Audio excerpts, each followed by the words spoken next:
Welcome. Welcome. Welcome to First Parish, Unitarian Universalists of Arlington. We choose. We choose. We choose to be A liberal religious community. Welcoming. Welcoming to all. We encourage each other on our spiritual journeys. Support one another through the changes in our lives. And challenge the excesses and injustices of our time. Called to love. To love. To love. And upheld by joy. We live our faith.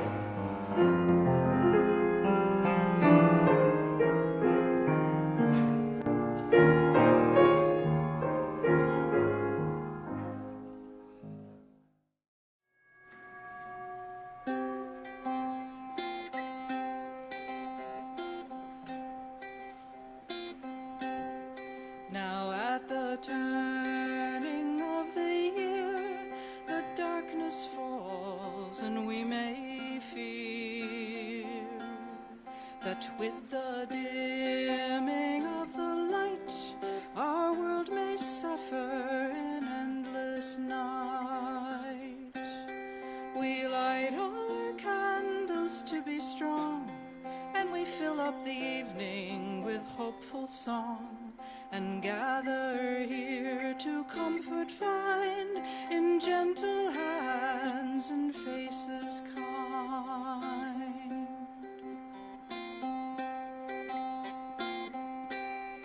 Though all around the darkness grows, here in our circle a candle glows, a light so small yet pure and fine, enough to make our spirit shine. All o'er the world a candle's light keeps the very same promise to make it right, to end all hate, let fighting cease, and share the loving path of peace.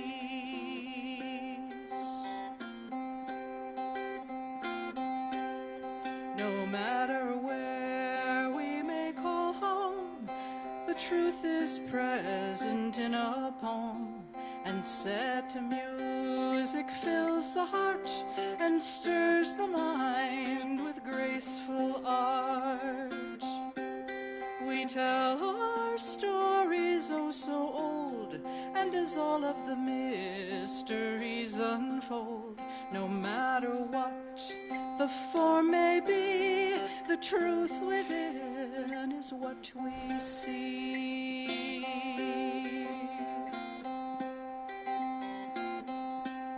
So take that truth and hold it fast, for all our stories must end at last.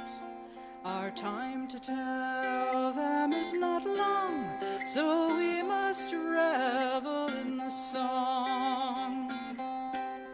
We know not what the year may bring, so let's gather together and sweetly sing of shining stars and mornings bright, and so we gather by candlelight.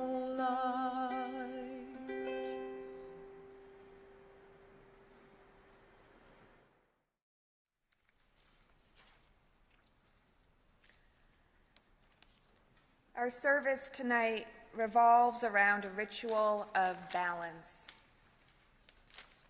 one in which we name what is hard and we name what we hope for.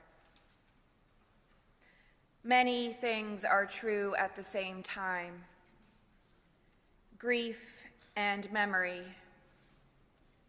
witnessing violence and longing for peace, weighty expectations balanced by courage, and fear balanced by resilience. Many things are true at the same time. To be fully human in this world is to honor that complexity, to honor our sadness and our hope, to make room for all that is real. So in a moment, we will hear poems that speak to each of our 4 themes tonight. Each poem will be accompanied by the lighting of a candle and the ringing of our meeting house bell. I invite you to settle into your chairs, perhaps soften your gaze, take a deep breath.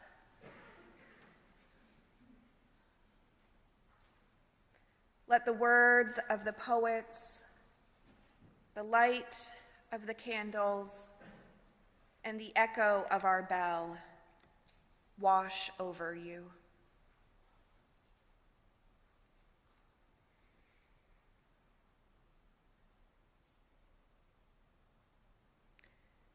We begin by naming grief. Grief for the death of a loved one. Perhaps this is someone you lost just this fall. A friend, a brother, a sister, a spouse. Or perhaps it is someone who died last year. A child, a parent.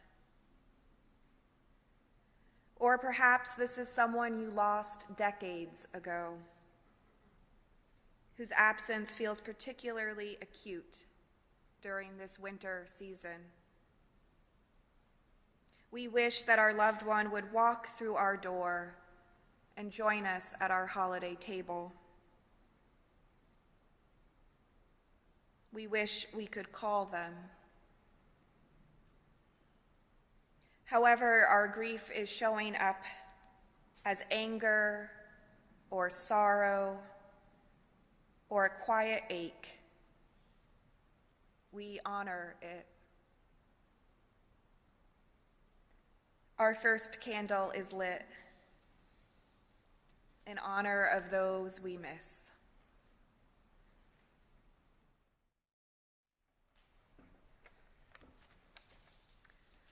This is Watching My Friend Pretend Her Heart Is Not Breaking by Rosemary Vatola Tromer. On Earth, just a teaspoon of neutron star would weigh 6 billion tons. 6 billion tons equals the collective weight of every animal on Earth, including the insects, times 3. 6 billion tons sounds impossible until I consider how it is to swallow grief. Just a teaspoon, and one might as well have consumed a neutron star. How dense it is, how it carries inside it the memory of collapse. How difficult it is to move then. How impossible to believe that anything could lift that weight. There are many reasons to treat each other with great tenderness. One is the sheer miracle that we are here together on a planet surrounded by dying stars. One is that we cannot see what anyone else has swallowed.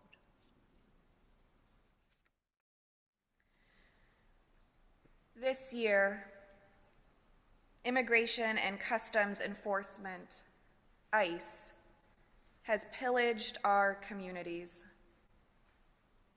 taking people from their homes, attacking people at their place of work, separating children from their families. We recall the Christmas story of Mary and Joseph, looking for welcome and safety, only to be turned away, forced to deliver Jesus in a manger. Would ICE have come for them too? They had a All of us big are trumpet holy. chart. All of us are sacred. All of us deserve sanctuary and belonging. We light our second candle, acknowledging the violence in our neighborhoods and the harm that comes from rejecting the stranger.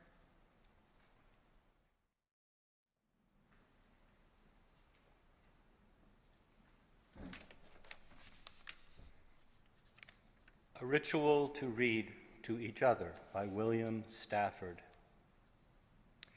If you don't know the kind of person I am, and I don't know the kind of person you are, a pattern that others made may prevail in the world, and following the wrong God home, we may miss our star. For there is many a small betrayal in the mind, a shrug that lets the fragile sequence break, sending with shouts the horrible errors of childhood storming out to play through the broken dike. And as elephants parade holding each elephant's tail, but if one wanders, the circus won't find the park.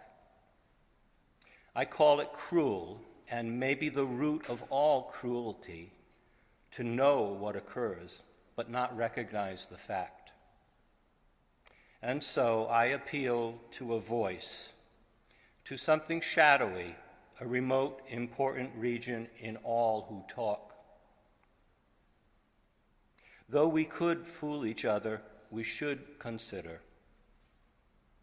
lest the parade of our mutual life get lost in the dark. For it is important that awake people be awake, or a breaking line may discourage them back to sleep. The signals we give, yes or no, or maybe, should be clear. The darkness around us is deep.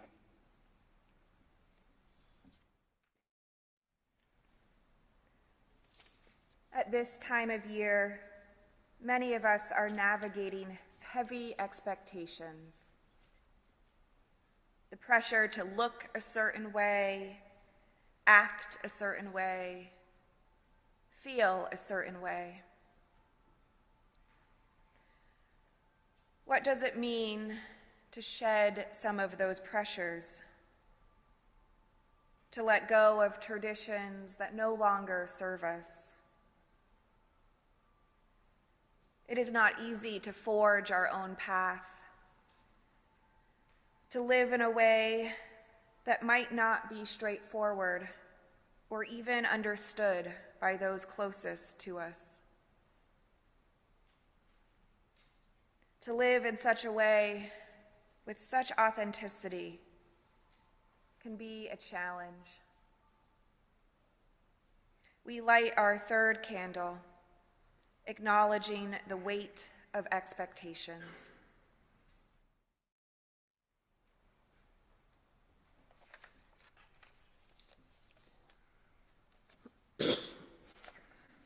The Journey by Mary Oliver. One day you finally knew what you had to do and began, though the voices around you kept shouting their bad advice. Though the whole house began to tremble and you felt the old tug at your ankles. "Mend my life," each voice cried. But you didn't stop. You knew what you had to do, though the wind pried with its stiff fingers at the very foundations, though their melancholy was terrible. It was already late enough, and a wild night, and the road full of fallen branches and stones. But little by little, as you left their voices behind, the stars began to burn through the sheets of clouds, and there was a new voice which you slowly recognized as your own, that kept you company as you strode deeper and deeper into the world, determined to do the only thing you could do, determined to save the only life you could save.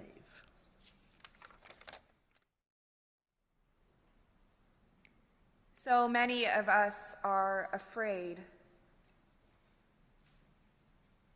of ever-growing threats. Threats of climate disasters, threats of alienation and insecurity. Many of us are scared of the world we live in, unsure where to turn, unsure what might anchor us. There is so much uncertainty and suffering these days. It can be hard to find hope. We light our fourth and final candle, naming the fear and destruction that surrounds us. Once the World Was Perfect by Joy Harjo. Once the world was perfect, and we were happy in that world. Then we took it for granted. Discontent began a small rumble in the earthly mind. Then doubt pushed through with its spiked head. And once doubt ruptured the web, all manner of demon thoughts jumped through. We destroyed the world we had been given for inspiration, for life. Each stone of jealousy, each stone of fear, greed, envy, and hatred put out the light. No one was without a stone in his or her hand. There we were, right back where we had started. We were bumping into each other in the dark. And now we had no place to live since we didn't know how to live with each other. Then one of the stumbling ones took pity on another and shared a blanket. A spark of kindness made a light. The light made an opening in the darkness. Everyone worked together to make a ladder. A Wind Clan person climbed out first into the next world. And then the other clans, the children of those clans, their children, and their children, all the way through time, to now, into this morning light to you. Let us join together in holding the prayers spoken and unspoken by breathing together with one another, by planting our feet perhaps on the ground, by closing our eyes and being present with the darkness as we close our eyes. Source of life, we give thanks for your presence in our lives even before we took our first breath. That in the darkness of our mother's womb, there you were, whispering words of comfort, that it's all going to be okay once we enter this world. That you will be present with us every part of our journey through life. Source of comfort, we give thanks for your presence. The first moment we encountered grief in our lives, be it the loss of a pet or a grandparent or someone else we may have loved. We give thanks for reminding us that in the midst of our loss, there you were. Source of courage, we give you thanks for giving us the opportunity as life continued to unfold to encounter you in the darkness. That even in the dark, as we begin to reach out for others, for companionship, even as we have lost our spouses, our parents, a close friend, that we find others who have also been through the grieving process. We give thanks for the courage to move forward one day and one breath at a time. Source of peace, we acknowledge that in the future, even as they close that casket, even if our own bodies are buried under the ground, even in that darkness, you embrace us with your tender, loving arms. In our living, in our dying, in the midst of the darkest of hours, there you are, embracing us, reminding us that we are not alone. And so we take one more moment to bask in your embrace. And while we have yet one more breath, may we use every single ounce of our energy to also bring comfort to others and to show compassion to those who are swallowing whatever grief they are swallowing right now, knowing that each of us has so much to carry, and yet when we gather together as a beloved community, we do not carry that load alone. Be with us in our moment of grief. Be with us in this moment of silence. One cold and gray midwinter's day, when summer's smile had fled, I filled a pot of clay with earth and set it by my bed. The brownish bulb I planted there surely seemed as if it was dead, but when I soaked the thirsty soil, it came to life instead. First grew the root I could not see, fine tendrils curling tight, and then a leaf broke through the soil to revel in the light. Another soon was curving green, and the third leaf joined them overnight. They grew so fast that I did think they whispered in the night. And then a stalk sprang from the bulb and willed itself alive.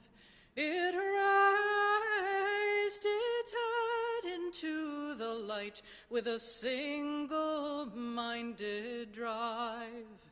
It soon had left the leaves below to soar toward the sky, as if the ceiling wasn't there and winter's frost outside. And then one morning I awoke and pulled the shade aside. Cold winter's hand lay on the land, and all its it seemed had died. But by the window, bathed in light, like a sunbeam glorified, a flower sang its summery song and laughed to be alive. What power dwells within the soil and in the water's fall? This mystery I daily see, but cannot solve at all. The flower's tender beauty fades, that once held my heart in thrall. It sends its life back to the earth, and I can hear its call.